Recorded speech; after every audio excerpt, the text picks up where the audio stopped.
Welcome to this Monsters Flesh podcast miniseries, Monsters Flesh Summer Camp.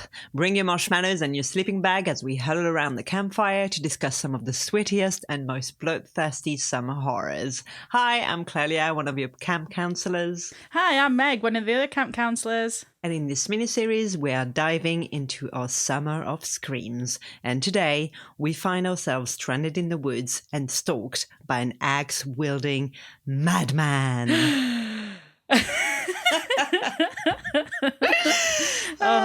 Would you like to give us a little synopsis to get us started? Oh, yes. Right. Okay. So, at a summer camp for gifted children, a story is told around the campfire. It is the story of Madman Mars, a local serial killer who now haunts the woods. If his name is said above a whisper, he will return to kill again. But Richie, a cocky teenage boy, decides to test this legend and calls out for him. Within minutes, he is back and hungry for blood. Before the night is over, all those at the summer camp will learn the terrifying truth behind the legend of Madman Mars. That was really fun to write. Yeah, it's a really fun one, and I mean, obviously, I'm gonna jump straight at the end, but fucking Richie, like literally all his fault, all his fault, and what happens to him? Anyway, we'll get back to that. Sorry, spoilers abound as usual. Spoilers, everyone. Jumping straight in with the spoilers. Oh my god, I know, what a dickhead. That's all the way through. I just thought, what a dickhead. What a dickhead, exactly. There's always one around the campfire, like, everybody sets the scene, and then, everybody gets in the mood, and then there is one who has to test the boundaries of those urban legends. There's always one, and it's always Richie. And it's always Richie. You actually recommended this film. I hadn't come across it before, so yeah, that was an interesting one. Yeah, I'm glad. I remembered it. There's a particular scene that we'll get to that when it came up again, I was like, oh yeah, I remember this. I can imagine. I know the one. That was the one where I was like, why did you recommend this film already? But I do think that I was trying to think about it because I don't always like to rank things because I can be quite indecisive. But I'm placing this under Sleepaway Camp, but above The Burning and Friday the 13th. This is number 2 for me. Oh, 100%. No. I absolutely agree. I thought this one was a lot of fun. And yeah. I mean, I'm going to talk about facts about the film in a little while, but I did find it actually quite surprising to find out that this film was actually supposed to be about the Cropsey Maniac. Yes. And wasn't made because the Weinstein brothers were doing the burning. So the filmmakers found out once they raised the budget to make the film about Cropsey Maniac, and then they found out that the burning was happening, so they had to go back to the drawing board and change their story.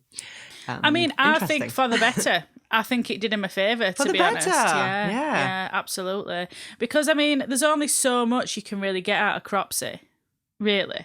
Yeah, exactly. I thought that the story that they came up with, the story of Madman Mars, is actually, I was like, that's the making of a great urban legend, right? Absolutely, there. I absolutely love it. I agree.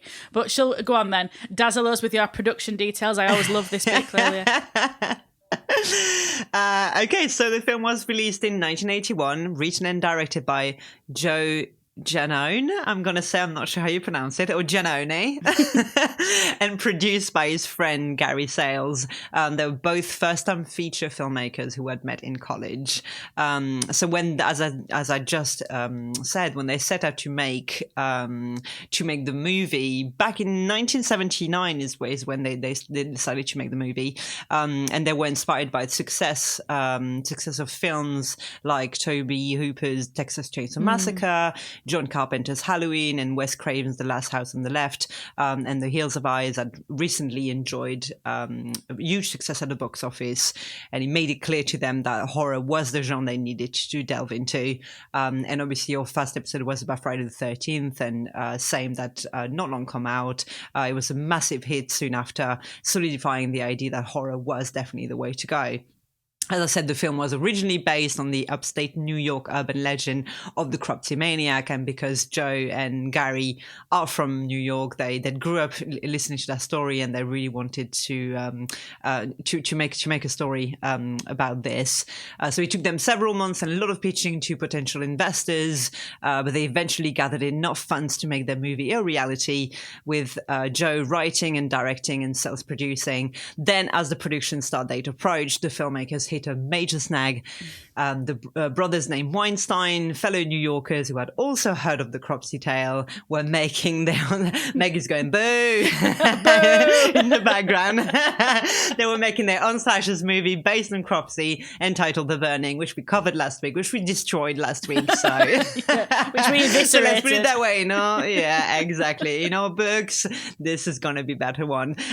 So not wanting to have their movie on the market as a competing Cropsey project, Joe and Gary quickly rewrote the script to replace Cropsey with a campfire legend they created themselves, the legend of Madman Mars.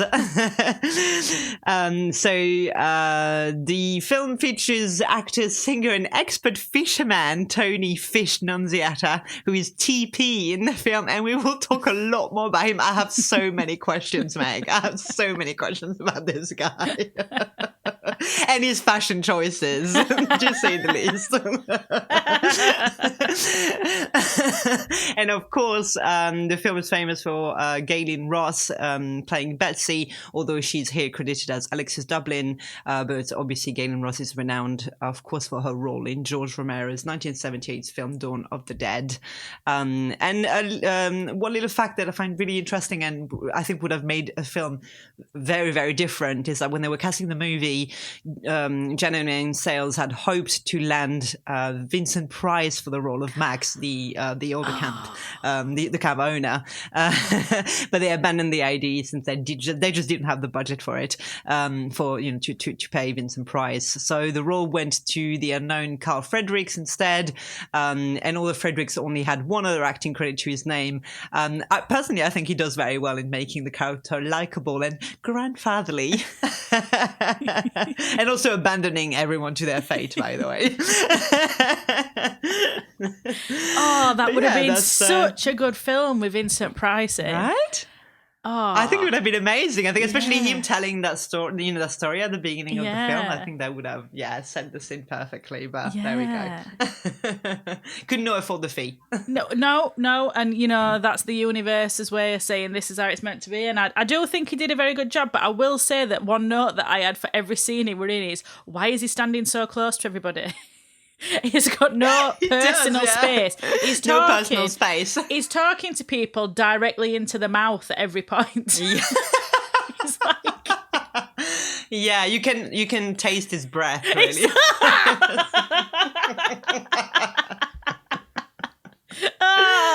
what it made me think. All I kept thinking were, if he were trying to talk that close to me, I would have to say, fucking back up, Grandad.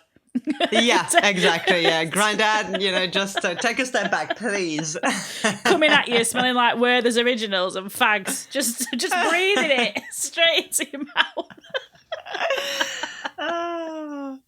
So the film, the opening credits, by the way, are very. It goes straight in, right? It's like we literally just get maybe 20 seconds of credits, and then a title card that reads, "It all started during a campfire at North Sea Cottages, a special retreat for gifted children."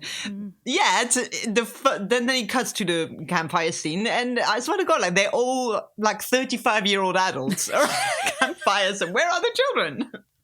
Why was it just me? I counted maybe 3 children. Yeah, it's like every film that we've watched where the age range of people at this camp is ludicrous. So bizarre. It's like, there's 3 kids and then all these teens, big air quotes here about these teens. But I did think as an opening, as the title card, it were brilliant, proper fairy tale, creepy, setting the scene. Yeah. And I did think it were amazing, but I did also think that, and my note actually is one of my first notes is, I would die if someone sang at me like that. And when he's singing that song, God, yes, I'd die. Oh my God. My first note was, is it a musical? What a weird way to deliver a story.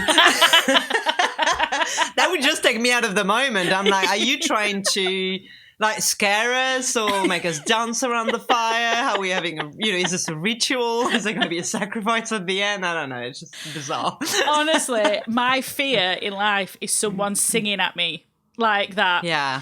I would leave. I would have to leave a place. Well, with a lot of eye contact, especially. Yeah, eye contact. I can't stand it. So I did think I would have been out straight away. I'd have just been gone. Yeah. But bye. you know, and there's a lyric. Gonna take a walk in that. Gonna take a walk in that house. I'd rather be in this like broken down, creepy ass house than I would have you sing at me, sir. I would rather have that. Yeah. But like, it's got a lyric, no protection from the darkness and the doom. It's like, oh, this foreshadowing. It's fantastic. It's very atmospheric. I will give him that. It is very atmospheric. I do think it was a shame that the song is interspersed with flash forwards. So in a way, it's kind of giving away already what's going to happen later. It's kind of foreshadowing, but also, is it foreshadowing? Is it just bad editing? I just couldn't make my mind up about this. It is basically telling you the film in clips before you even watch the film. So I do think that were maybe a poor editing choice. Yeah, you just in case you're wondering if it's worth watching it after that, Yeah. it's definitely worth it. I mean, you have to watch the hot tub scene, right? Oh my God, absolutely. Oh, but I did like as well that it were very like, it was a night like tonight. There's a reason I haven't said his name, and it's like the formula of that sort of campfire story. I thought that were really cool. It is great. It works really well. Yeah, I agree. But also then to be like, why tell him story if you don't want him to call him? Because that's what kids do. Exactly. Like, that's what children and you know do. that if Richie's in the crowd, you know what's going to happen with this little dickhead. One thing that surprised me when he sets up the story and he says that there is this house that's on the edge of the woods, and he cuts to the house, and you kind of you accept that there's been cut away, so it's kind of like telling you there is this house but on the edge of the forest, and then Richie throws a rock that and you have to wonder, like, well, how close is the house, because he throws the rock and he goes through the window and I wondered, are they outside the window of the house? I don't know. And they're not supposed to be in the woods. I don't get it. No, Richie's just got an arm on him like a fucking cannon. It's just right. Yeah. Richie is the star of his school's baseball team. Exactly. Yeah. Because when they said they were gifted children, they didn't say how gifted they were. You kind of assume that they mean like very intellectual. They mean actually throws like a fucking rocket. Yeah, that's Richie's talent. He can't read, can't do maths, but he's got an arm like a cannon. That's a gift. Yeah. That's a gift. Would have been useful in that baseball scene in the burning. Yes, probably. he'd have just been like throwing holes through all them dickheads with his fastballs then, But I did think that when they were like, oh, this creepy old house that you mustn't go near, and then he's just thrown it through a window so they can obviously see it from where the I know. I mean, that alone would freak you out. I mean, the fact that. So I thought it was really good. Like just set the scene, and to have this house nearby. But also, I think it's telling a story like this to kids. It's really quite, really scary. I think my favourite bit about that is him saying about his horribly mutilated face and the stench of death, and telling this story, and then he's like, "It's just my way of saying goodbye." I thought, fucking hell. Keep it. Don't say bye to me. Like, what a horrible way to say goodbye to people. I know. Although I made the scene that I made the note that he says he was ugly and mean, who beat his wife and his children, and the campers are all like, they're looking at him like with a massive smile on their face. Now I was like, this is like, forget gifted children, they are all psychotic. Yeah. These kids are weird. These kids have got an abnormal affect if they're listening to this story. Exactly. And they're like, oh, this is great. What? Beat his wife and his kids? Marvellous. Wonderful. Love this story. Exactly. Wonderful. And also he says that that madman, that Mars, the farmer named Mars, went mad for no apparent reason. But they think he was beating his wife and his children to a pulp on the daily. Yeah. Like, seems to me like he was already halfway there. He already had some problems. He already had some issues. This guy. But yeah, like I just. yeah. But I think what I did like about that scene, and it is something that I did make a note of straight away, is that obviously we have Campfire, we've had Story, they're all making their way back through woods, and that guy TP, which why is his name TP? Because all the way through I just kept thinking toilet paper. Like, why would he be called of course. TP? Like, stupid. It was stupid. No, makes no sense. And we never even find out. We never even find out what his full name is, and that really upset me, because I was like, if you don't want people to think your name is toilet paper, you gotta give some context. Like, what is your name? Why would it be TP? What? Don't know. But anyway, so TP is on his coercive ship, and it is challenged. Admittedly, quite gently, more gently than I would have challenged it. But I thought it were good to see that she were like, stop being a dick, you know, in such contrast to like the burning, and even to even like Friday the 13th and stuff like that. I think any of them, yeah. Yeah, it really were good to, and then also to see them discussing it. And being honest about, like, you know, it's hard this, because sometimes I like him, sometimes he's a dick. And I thought it were nice. I mean, obviously it's better when we have women talking about things other than toilet paper men that they're going out with for summer. But I did think that to actually have them discussing it were good. It gave him a bit more depth than just tits and stabbings, which is what we've seen. I agree, definitely. And that's the note I made, is that this film does not pass the Bechdel test, but at least they're being honest about what a fuckboy TP is. Yeah. But what I also did love as well, and what I think this film does really well, is when Richie first sees him and he's that sort of shadowy shape in trees, like, it were really sinister. And I do think that the way that they do it, I mean, I will come on later to when you see him up close, because I have got some thoughts about that, but when you first see him and he's just this very shadowy figure, it is really it feeds into that like fairy tale grim, yes, you know, aesthetic, and I really like that. I think that's quite unusual. Yeah, I totally agree. Like, I mean, I know some people are not fan of that night filter, you know, where, you know, he makes everything blue. But I think in that context, as you say, because it's very feeds into that, you know, that urban legend, fairy tales, folklore sort of vibe, and it actually works really well. It's like, you know, his silhouette actually made me think of, you know, animation film with cutouts, you know, like and I stop thought animation it's just and beautiful. stuff, yeah. The images, really beautifully done, and I like that blue. Yeah. I like it. I think it looks good. Yeah. You know, shut up, people. No, who I don't agree. Like it. We say it's good, it's good. But yeah, I mean, I did think my other note about Richie were when he decided to go and have a walk around that house, whether it were natural selection at work. Yeah, I mean, well, you know, and this is where the film is surprising, though, because although there are some twists and turns that you can see coming quite clearly, I feel like, you know, there are several points in the film where it sets you up.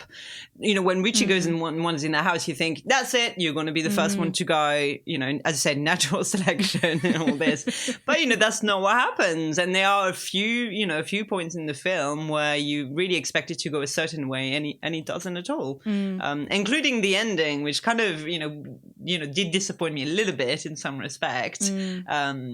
You know, because I thought the final girl was actually quite, you know, she was really cool. And I was, you know, kind of annoyed the way it ended. But at least, you know, the film has the merit of, you know, not being super cliche in that respect.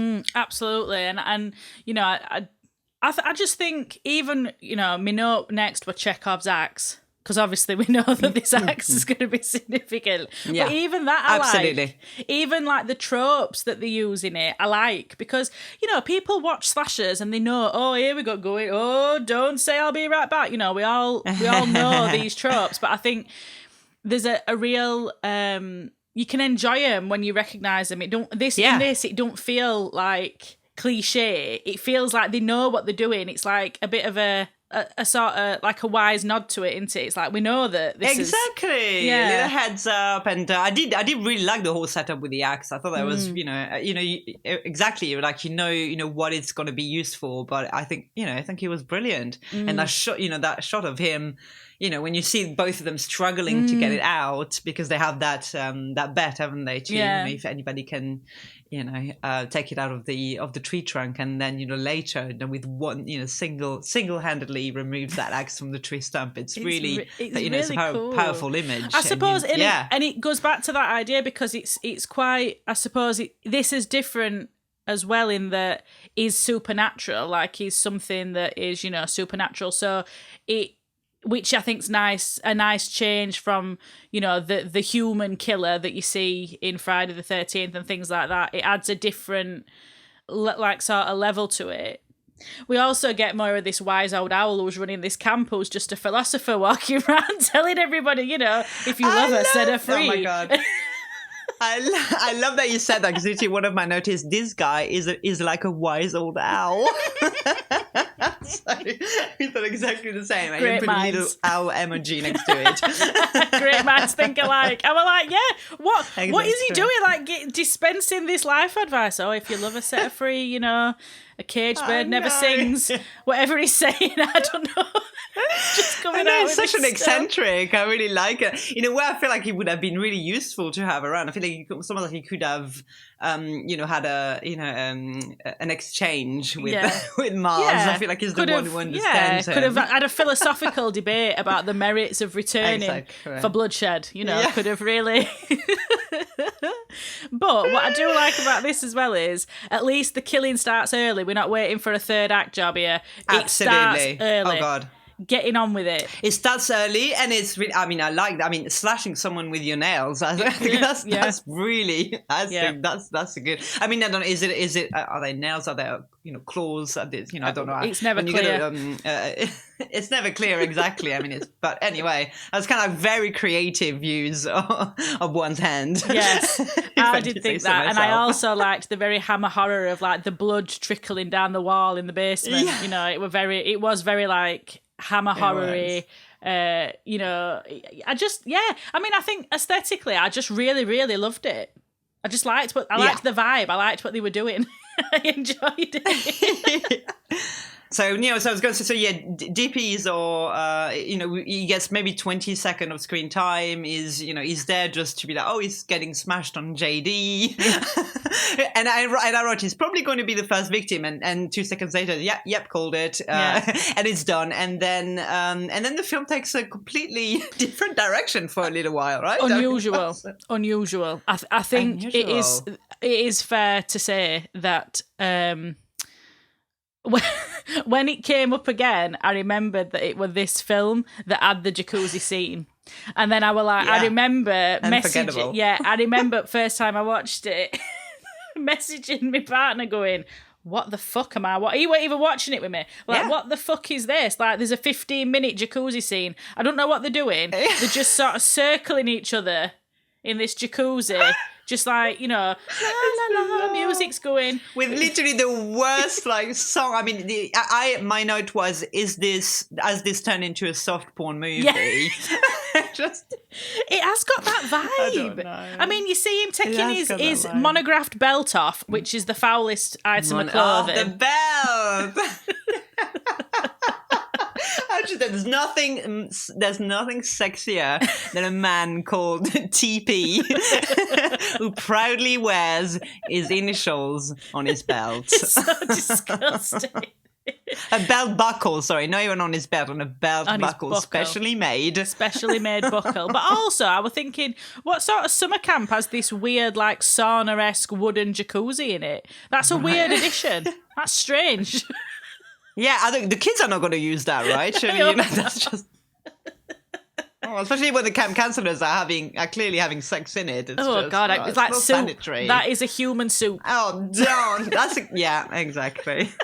And they're just paddling. When they keep twirling around in it, they're twirling around. It's just. I don't know. It is disgusting. I mean, it's very chaste though at the start. It's very the music's playing. It's all steamy, soft focus. Vaseline on the on the lens. It feels very. Oh. It's really weird.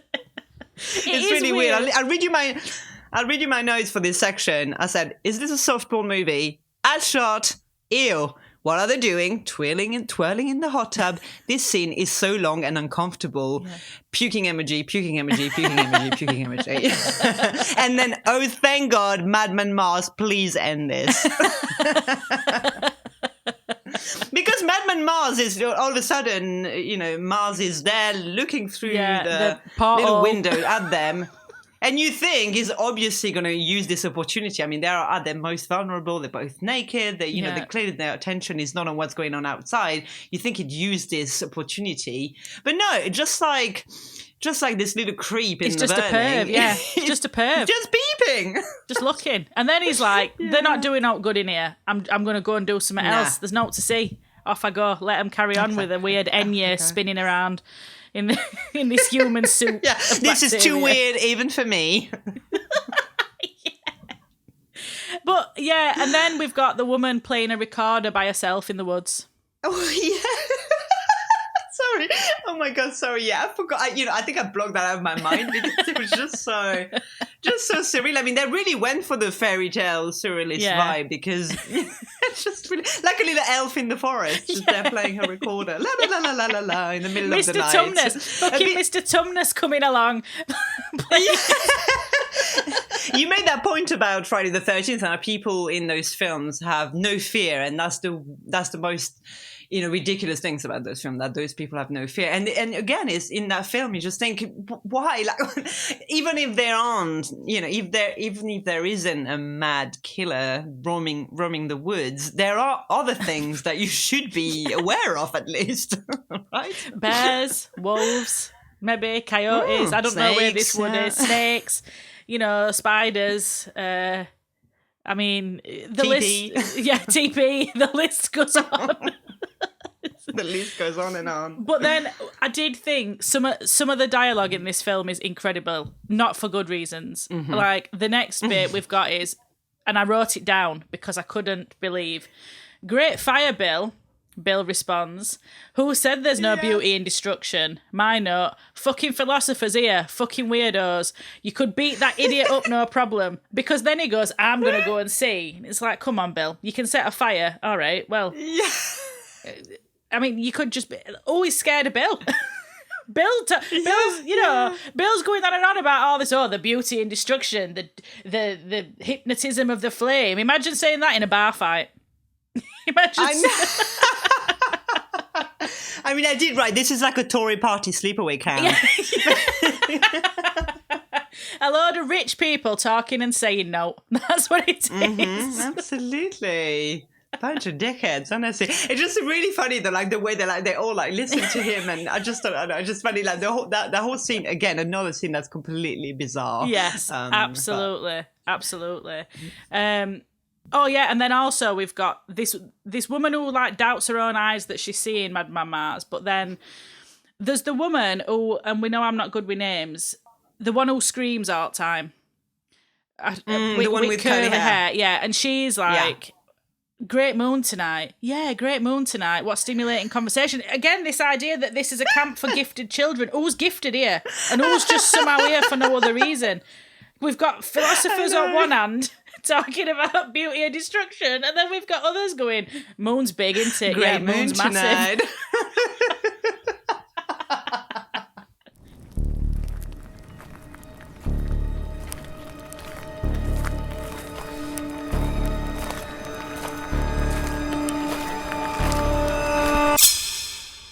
But now we're getting into big sightings. So now we're seeing Madman Mars. And what I did think were pretty harsh is we see him and he looks like fucking Bigfoot. And then she's like, Is that you, Richie? How harsh?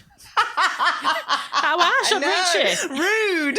Just rude. Fucking rude, honestly. Just rude. Is that you, Richie? What, this big hulking beast skulking around? With massive hair, I don't get it. Well, I'll tell you what, one thing that this film does, like every other horror film, is don't trust women, basically. Every time a woman, voices any concern, the men are just like, don't worry, you stupid woman. You've seen nothing. Come on. It's totally fine. He's just gone out for a minute and he'll be right back. It's just so, I really wish that, we could see films from this era, or even now, to be fair, where there isn't, that suspension of, you know, of disbelief. I mean, no one wants to admit that something is going wrong, basically, and it's just really, it's actually, it doesn't move the plot along. It's annoying. Yes, it doesn't move the plot along, and it is annoying. And I also think that it's very annoying that these women don't trust their own eyes. That they see it and then they go, "Oh, I must be imagining things." Do you often imagine that? Is that something that happens a lot? Do you often imagine what's going on? It's never happened before, but now all of a sudden you're not going to trust your own eyes. If I saw a giant hulking man-shaped thing about 6 feet away as well, it's not like it were miles away, I would believe my eyes and go, "What the fuck is that?" Yes. I won't be going, exactly. Richie. Especially when you're stranded in the woods, you just think definitely, weird shit is going to happen for certain. What I did like, though, and I know what you mean about him disregarding women, but there is a bit where he makes fun of her. One of them, the one with the blonde hair, makes fun of yeah. And he goes, "What do you mean?" And she goes, "Don't make fun of me." And he goes, "Oh yeah, I'm really sorry." And I was like, "Oh. What? Man apologises in 80s slasher shocker. I know. What? Yeah. So, and is he apologising, or is he more like, "Oh, I'm sorry, don't make a scene. Yeah, don't make a scene, dear." There is that. Because I do think... No, you're right. I think it manages these sort of dynamics better than other films that we've watched, but obviously it's still not brilliant. But I did think that TP's demise, actually, were quite upsetting. When he was just like... Yes. Oh. Absolutely, yeah. The noise, the crunching noise on the neck, I was like, "Oh, this is very..." I mean, I was surprised, first of all, because the way it was set up at the beginning of the film, would have, made you think that he was definitely going to survive longer than this. But also, yeah, his demise it's quite... the kills are just so... They are fantastic, I have to say. I was very sold on that. They are. Good, good inventive kills. I think they are very good. I think I just need to get this out because it's been just going round in my mind since we started recording. The effects are very good. So especially TP, when they find him and he's been hanging, his face looks awful. It's really, really realistic. Yeah. And then obviously they've got really good effects with everybody getting their head chopped off and everything else. And obviously, I can only assume that the money went to that. Because when we do see Madman Mars up close, my notes, in fact, were that he looks like Harry from Harry and the Hendersons in a wig.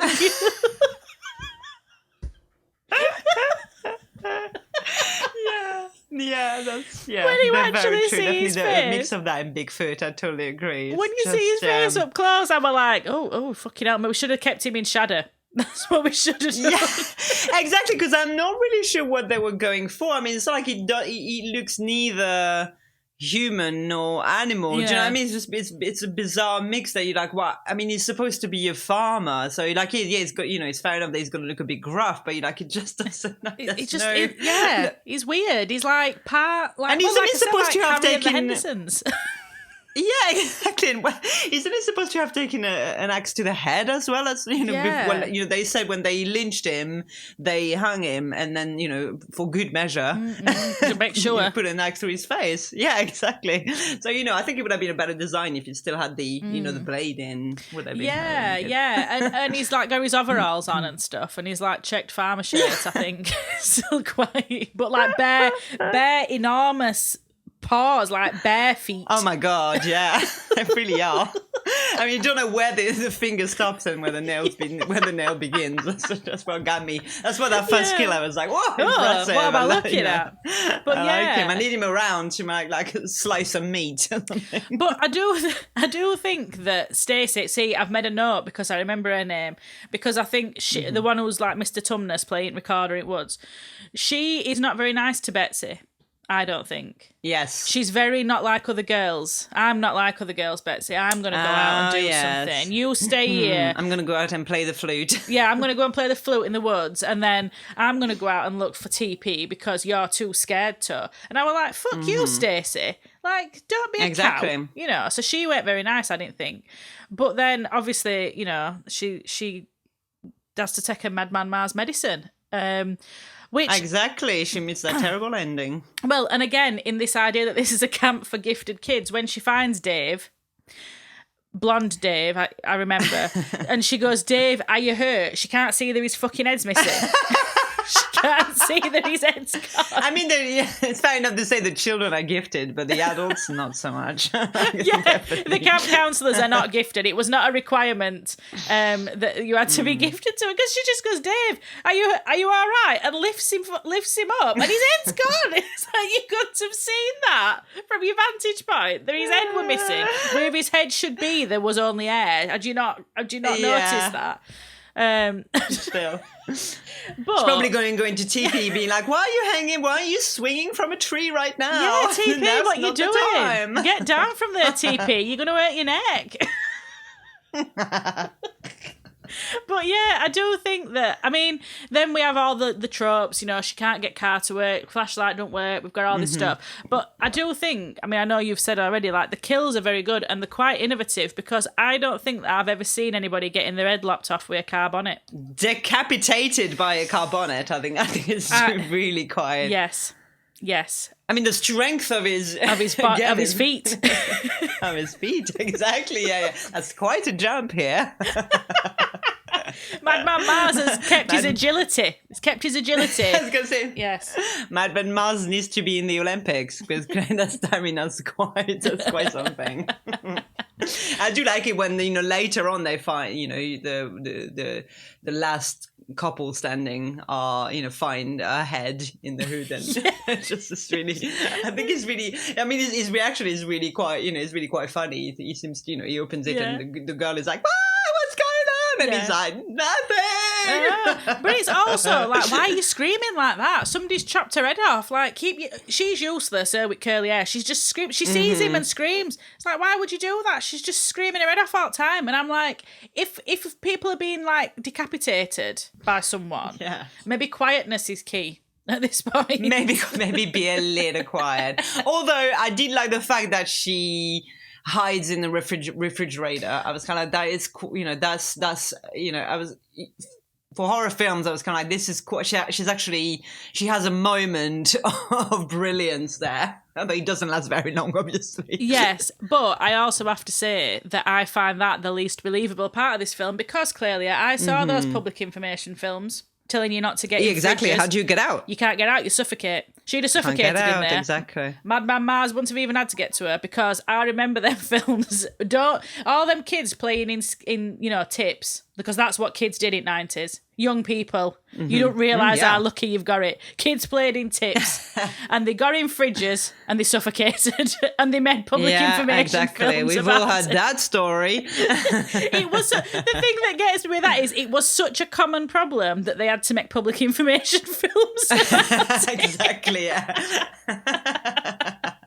But you know, she gets in the fridge, it's quite ingenious, very good.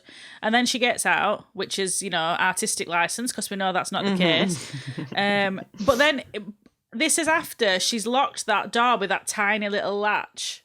One of them little tiny... That surely will stop him. That'll stop him. The guy with the axe, the guy who's got the axe, this will stop him. In a camp entirely made of wood. But it's just, what did make me laugh about it all, though, is the two... So initially, Betsy and curly-haired woman are too scared to stay in the cabin, so they're going to go to office. And then they're all too scared to stay by themselves, but at no point did anybody go and get them kids. I know, yeah. They're just like, but I think at that point, like everyone else watching the film, they'd forgotten that kids were actually at the camp. That's what's happened. To be fair, they've totally forgotten these kids who were just, you know, totally at the mercy of Madman Mars in this tiny little cabin. But then eventually, I mean, Betsy, the final girl. I mean, can we call her final girl? She's not. She's the final girl for, you know, very short amount of time. You know, in comparison. So everybody has their final girl moment in that film. Yeah. But I like the fact that, you know, once she realizes that, well, that's it, everyone's dead anyway, so you might as well. So she's the one who actually gets the kids out, you know, and goes for Madman Mars with a shotgun. Yes. Why was she the first person to realise that there were a gun. Yeah, You know. exactly. I think she's probably the only one who's at this point realizes that there is real danger, whereas the other ones are, they're always, what happens in that film. And it's really annoying that, there's a character disappears and another character's go and look for them. Yeah. And, at no point, no point people think, there's three of us left. And maybe let's stay together. Yeah. Why is take everyone... that shotgun with us. Yeah, and also, why is everyone going into woods without any weapons? Because, as we've said, it's not even just the supernatural serial killer Madman Mars to worry about. There's animals out there. There's, exactly. Yeah, so there's no about this is the thing, you see, about the philosophers. They're not practical people. They can make a fire and talk about the beauty of destruction, but they've got no fucking common sense. Exactly. When it comes to the actual destruction. Yeah, but I did think that she was quite gun happy when she shot Ali. That were her name, because I've got the note. Curly-haired woman, Ali. I've got the note of it. So she killed her. So that's a manslaughter charge you're looking at. And then she's kidnapping a bus full of kids. And I just thought, it's not going to end well here. You're never getting a DBS check ever again. You're never working at that camp again. That's for certain. But it's interesting that when you mentioned about and being like inspired by Texas Chainsaw, because I think especially at end when he puts her on Oak, it's very very Texas Chainsaw, but also like the when he's trying to grab door handle when Stacey's in car, I thought that were very like Hook Hand Man, urban legend. Yes, there's a lot of stuff in there, a lot of callbacks I think to them sort of stories, but also to films like Texas Chainsaw. But yeah, I thought it was really good to see them sort of elements brought into it, and it's quite satisfying, I think, to a point. Although I know what you mean about ending, because obviously Richie's just completely traumatized. Yeah, Richie started all that shit, but it has disappeared throughout the whole film. I mean, throughout the whole film, keeps cutting back to him. At one point, he's getting up and you think, did he just have a nap? Yeah. Like, did he just get tired of, a bit like Alfred in The Burning? So the entire purpose of this character is just to roam around the woods doing absolutely fuck all while everybody else is getting picked up and murdered, when actually it's pretty much his fault that this whole shit started. But it's very unclear. So I think the thing that's not satisfying about it is that the way the film ends really sets it up for a sequel, and it never happened. And I think it's one of those films that would really benefit from either being remade or having a sequel, because I want to see more of Mars. He's an interesting chap. He's an interesting character, and much like our our idea of Toni Collette being Mrs. Voorhees, still hit us up for this A24. We're happy to write a script. I feel like if they did a remake now, you'd get much more about his backstory. You'd see a bit more, because I think it's like Jack Torrance's origin story, just having like a bit more detail about him. But again, it's very like Texas Chainsaw when you see it end, and I think it does it quite well in how it's quite shadowy, but you see all the dead people. There's like all these dead bodies, and you're like, oh, Madman Mars has been going for years, and that gives it like an extra. And you could have had more of that. Like I think if you'd have gone in and seen that first, and like seen it all, maybe But I mean, as far as these things go, as far as summer camp slashers go, very good. Very good, absolutely, definitely on the this series that we've covered so far. I'd say it's definitely in the top two. In the top two, absolutely. Well, are you ready for some? I am. So, my folklore corner this week is going to focus on urban legends as songs. So, okay. I was so excited, and then you said something. I was like, okay. No, okay. I'm sure you're gonna. Yes. Why? Why were you like, oh? I'm not gonna sing. Yeah, no, okay, that's fine then. This is what I was worried that this was going to be a throwback to at the start where you was like, my fear is someone singing at me, and I was like, are you going to do this to me? Is that what you're trying to do? Yes, this week's folklore corner will be told entirely through song. Jazz hands optional. Jazz hands. No, so I will be saying things, not singing them. No one needs to hear me singing on this podcast. But I thought I would like to start by giving the lyrics of the incredible final song over the credits for Madman Mars, please, which yeah. is incredible. So we have Law of the Campfire, telling of his horror, lost in the woods with the madman and the stars. Don't laugh at the tale, heed if you call him. The legend lives, beware the Madman Mars. Oh, it's brilliant. I've listened to it again. I've listened to it loads of times. It's so catchy. Yeah. And I think, but that's what started me thinking about it is, you know, because obviously this was sort of inspired by Cropsey, but then it was changed, so there's not like that direct link that we've had with other films. And so this week I was thinking, oh, what angle? And so I thought, are there any other urban legends that are told as songs? Yes, there are. I only have two examples. There are. But there is a history of like these urban legends being told as like ballads and folk songs. And it's a tradition that carries on to relatively contemporary times, actually. But one of the earliest examples is the Erl King, which tells the story of a powerful but sinister and malignant elf king who lurked in the forest and preyed on children, especially those travelling alone or out at night. So according to the legend, it can kill children with a single touch. It was first recorded in ballad form in the Ballad of the Elf King's Daughter in 1788. So this is an old one. But it became famous in 1782 with a poem from Johann Wolfgang von Goethe titled Erlkönig. And this was later set to music by leading composers at the time. So I'll just give you some instances because it's very, very sinister and delightful, and I think you'll like it. The poem tells the story of a father and son who are riding through the forest at night, and so the boy sees the Erl King stalking them through the trees, and says things like, "Dost see not the Erl King with crown and with train?" So he's like, "Dad, shit's afoot." Dad, as we always see in horrors, doesn't take the child seriously. Obviously, the child is mistaken. So he responds with, "My son, 'tis the mist rising over the plain." Again, not believing people when they tell you that they're seeing creepy shit in the woods. So the journey continues, and the Erl King moves closer and closer, with the boy growing more frightened. So, my father, and dost thou not hear the words that the Erl King now breathes in mine ear? Be calm, dearest child, 'tis thy fancy deceives, 'tis the sad wind that sighs through the withering leaves. Oh, it's very atmospheric.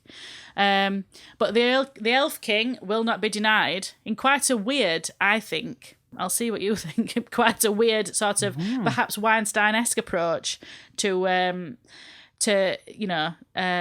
this poor boy.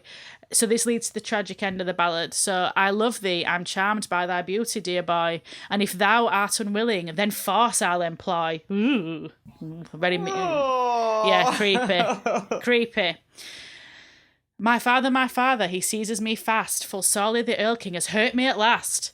And the father now gallops with terror half wild. He grasps in his arms the poor shuddering child. He reaches the courtyard with toil and with dread. The child in his arms he finds motionless, dead. End. Wow. So this is creepy. Excellent. You can see why I would enjoy this. So yeah, the poor boy is dead because his dad didn't believe him that some creepy elf king was stalking him in the woods. So it were very popular in the 1700s, maybe not so much contemporaneously, but don't need to bring it back. Maybe we'll bring it back. Maybe this will reignite interest. I hope so. But the backstory I think is really interesting, and I'm not going to go too far down the rabbit hole. Although if anyone's interested in knowing more, let me know, and I'm happy to expand. But we know that these stories of the Elf King occurred a long time before this sort of ballad gained popularity. But it has been suggested that you can actually trace the roots of the Elf King all the way back to like stories of Odin and like the old ways, like really old ancient deities. But because of centuries of Christian propaganda and like demonization of the old ways and pagan religions, that these gods of old have been reduced to this sinister evil entity who harms children. So I thought this were an interesting example, building on what we've been talking about, you know, how interpretation of legend shifts over time and how like social and cultural factors change shape of stories, you know, thinking about, well, everything we've talked about really, how a lot of urban legends are just really mean. Really definitely. And you know what, tell you what I was thinking as well when you were talking about this is that it's one of the rare example of I mean, I know it's more in the realms of, in the realm of fairy tale, this, of dark fairy tale, obviously. But, we've been talking about the fact that loads of urban legends are around, when they're around women, it's about, them being supernatural entity rather than, cold-blooded killers. Whereas, with this one, obviously, it's the elf king. And I just find that really interesting. I feel like it's not very often that you get, that kind of that is attached to a man, and it's a supernatural creature, so that's an interesting one. Oh, well, actually, I've just realised I've done quite well to pick that, because it fits with Madman Mars. Supernatural entity. Yeah, that was 100%, that was absolutely intentional, absolutely my excellent preparation. But yeah, I think it's interesting that, when we talk about more contemporary legends, obviously we talk about the ways that otherness has been demonized, and people who are somehow different and sort of don't follow the status quo are being demonized. But then I think with this, it's an example of how people's belief systems are being demonized and changed over time to become like sinister. And obviously we know from talks about witchcraft and faith, faith healing, folk medicine and all that things, our women have been demonized for centuries around their practices, whereas before they were very much just the norm. But then basically Christian propaganda sucks ass. That's the basic takeaway from this. simply put. No, but that's so true. They arrive and they're kind of like, no. Like we'll tell you how to think. Yeah. This is this is bullshit. This is clearly demon. Yeah. And so when I were reading it, I mean, I didn't want to go too deep into it, but I did think it were interesting that you could trace it all the way back to like Odin and figures like that were really well respected, and now they've been sort of reduced to something really evil and small, I suppose, an elf king rather than God. It's quite a shift. Yeah. But a more recent example I have from 1987 was part of an April Fool's prank. So a radio DJ called Steve Cook wrote a song called The Legend, and it told the story of a half man, half dog that prowled the area, which has since been known as the Michigan Dog Man. Now, I am a cryptid fan, so any story about dog men, bird women, I don't know, tiger children, whatever they are, I'm into it. I love it. So this really sort of captured the imagination a bit. But the song itself told of a history of like frightening incidents with this beast. So including things like 7 years passed with the turn of the century. They say a crazy old widow had a dream of dogs that circled a house at night that walked like men and screamed.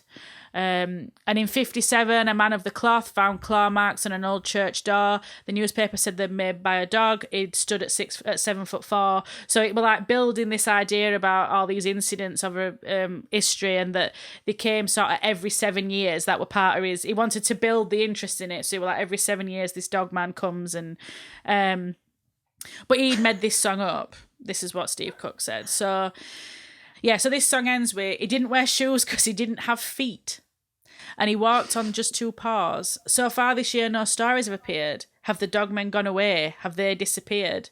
Soon enough, I guess we'll know, because this is the time to fear. For another 10 years has come around, the 7th year is here, and somewhere in the northward's darkness, a creature walks upright, and the best advice you may ever get is to never go out at night.